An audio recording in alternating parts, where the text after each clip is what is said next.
उसके बाद brother Abdurrahman एदादी तालिस इस्लाम की अहमियत कुरान और हदीस की रोशनी में के उन्वान पर कन्नड़ा ज़बान में तकरीर करेंगे। अस्सलामु अलैकुम वरहमतुल्लाहि वबरकातुहू। अल्हम्दुलिल्लाहि वहदह वस्सलातु वस्सलामु अला रसूलिल्लाह व अला आलिहि व अस्हाबिहि अजमईन, अम्मा बाद। अऊज़ु बिल्लाहि मिनश शैतानिर रजीम। बिस्मिल्लाहिर रहमानिर रहीम। युरीदून अन युत्फिऊ नूरल्लाहि बिअफ़वाहिहिम व यअबल्लाहु इल्ला अन युतिम्मा नूरहु वलौ करिहल काफ़िरून।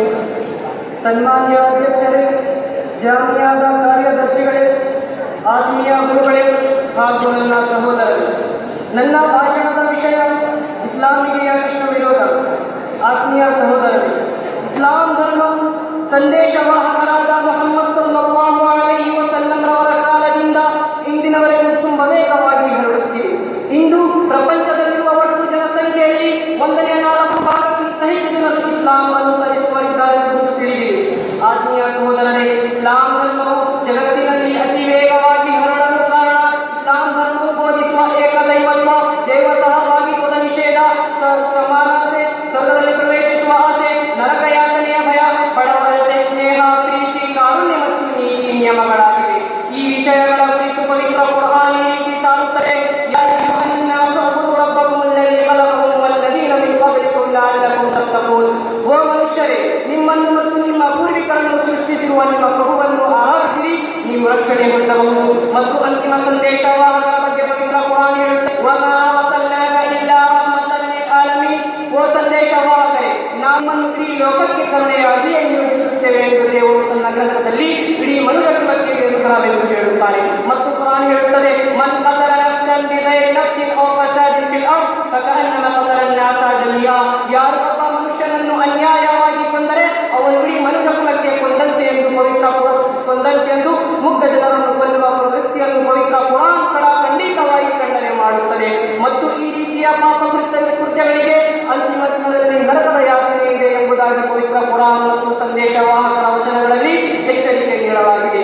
ಆತ್ಮೀಯ ಸಹೋದರರೇ, ಈ ರೀತಿಯಾಗಿರುವಾಗ ಮನುಕುಲದ ಸಹೋದರತ್ವ ಹಾಗೂ ಮನುಷ್ಯನದ ಪ್ರತಿಯೊಂದು ಹೆಜ್ಜೆಯಲ್ಲಿ ಶಾಂತಿ, ಸಮಾಧಾನವನ್ನು ಪಾಲಿಸಬೇಕೆಂದು ತಿಳಿಸಿಕೊಡುವ ಧರ್ಮದಲ್ಲಿ ಅತಿಕ್ರಮ ಮತ್ತು ಭಯೋತ್ಪಾದನೆ ಹೇಗೆ ಸಾಧ್ಯ? ಆತ್ಮೀಯ ಸಹೋದರರೇ, ಬನ್ನಿ ಸತ್ಯವನ್ನು ಅರಿಯೋಣ. ಒಬ್ಬ ಹಿಂದೂ ಅಥವಾ ಕ್ರೈಸ್ತವ ಭಯೋತ್ಪಾದನಾ ಕೃತ್ಯಕ್ಕೆ ಜರುಗಿದರೆ ಅವರನ್ನು ಹಿಂದೂ ಭಯೋತ್ಪಾದಕ ಅಥವಾ ಕ್ರೈಸ್ತ ಭಯೋತ್ಪಾದಕರೆಂದು ಮಾಧ್ಯಮಗಳು ಪ್ರಚಾರ ಮಾಡುವುದಿಲ್ಲ. ಆದರೆ ಮುಸ್ಲಿಮರು ಸತ್ಯಕ್ಕಾಗೂ ಹಾಗೂ ತನ್ನ ಹಕ್ಕಿಗಾಗಿ ಹೋರಾಡಿದರೆ ಅವರನ್ನು ಇಸ್ಲಾಮಿನ ಭಯೋತ್ಪಾದಕರೆಂದು ಮಾಧ್ಯಮಗಳು ಬಿಂಬಿಸುತ್ತವೆ. ಆತ್ಮೀಯ ಸಹೋದರರೇ, ಈ ಅಪಪ್ರಚಾರಕ್ಕೆ ಕಾರಣವೇನು? ಇಸ್ಲಾಮಿನ ವಿರುದ್ಧವೇ ದೋಷಾರೋಪಣೆ ಬೇಕೆ ಎಂಬುದನ್ನು ತಿಳಿಯುವ ಮುಂಚೆ ಇಸ್ಲಾಂ ಎಂದರೆ ಏನೆಂಬುದು ತಿಳಿಯುವುದು ಬಹಳ ಮುಖ್ಯವಾಗಿದೆ. ಆತ್ಮೀಯ ಸಹೋದರರೇ, ಇಸ್ಲಾಂ ಎಂದರೆ ಶರಣಾಗತಿ ಎಂದರ್ಥ.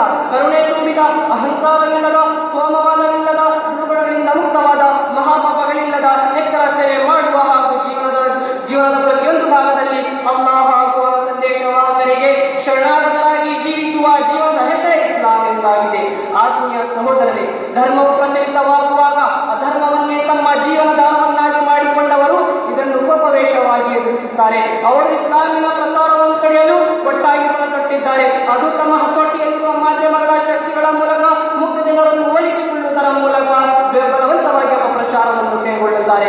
ಆದರೆ ಪ್ರಪಂಚದ ಒಡೆಯನು ಇಡೀ ಪ್ರಪಂಚದ ಜನರಿಗಾಗಿ ಅನುಗ್ರಹವಾಗಿ ಕೊಟ್ಟ ಈ ಮಾರ್ಗವು ಪ್ರಸಾರವಾಗುವುದರಿಂದ ತಡೆಯಲು ಯಾರಿಗೂ ಸಾಧ್ಯವಿಲ್ಲ ಎಂದು ತನ್ನ ಗ್ರಂಥದಲ್ಲಿ ಹೇಳಿಕೊಂಡಿದ್ದಾನೆ. ಯುರೀದೂನ ಅನ್ ಯುತ್ಫಿಊ ನೂರಲ್ಲಾಹಿ ಬಿಅಫ್ವಾಹಿಹಿಮ್ ವ ಯಅಬಲ್ಲಾಹು ಇಲ್ಲಾ ಅನ್ ಯುತಿಮ್ಮ ನೂರಹು ವಲೌ ಕರಿಹಲ್ ಕಾಫಿರೂನ್. ಅವರು ದೇವನ ಪ್ರಚಾರವನ್ನು ತನ್ನ ಬಾಯಿಯಿಂದ ಉಲ್ಲಂಘಿಸ ಬಯಸುತ್ತಾರೆ, ಆದರೆ ದೇವರು ತನ್ನ ಪ್ರಕಾಶವನ್ನು ಪರಿಪೂರ್ಣವಾಗಿ ವ್ಯಾಪಿಸದೆ ಬಿಡಲಾರನು. ಅಂತಿಮದಲ್ಲಿ ನಾನು ಅಲ್ಲಾಹನಲ್ಲಿ ಪ್ರಾರ್ಥಿಸುತ್ತೇನೆ: ಓ ಅಲ್ಲಾಹನೇ, ನಮ್ಮೆಲ್ಲರಿಗೂ ಇಸ್ಲಾಮಿನ ನೈಜತ್ವವನ್ನು ಇಡೀ ಪ್ರಪಂಚದಲ್ಲಿ ಹರಡಿಸುವ ಸಮ್ಮತಿ ನೀಡು. ಆಮೀನ್. ಅಸ್ಸಲಾಮು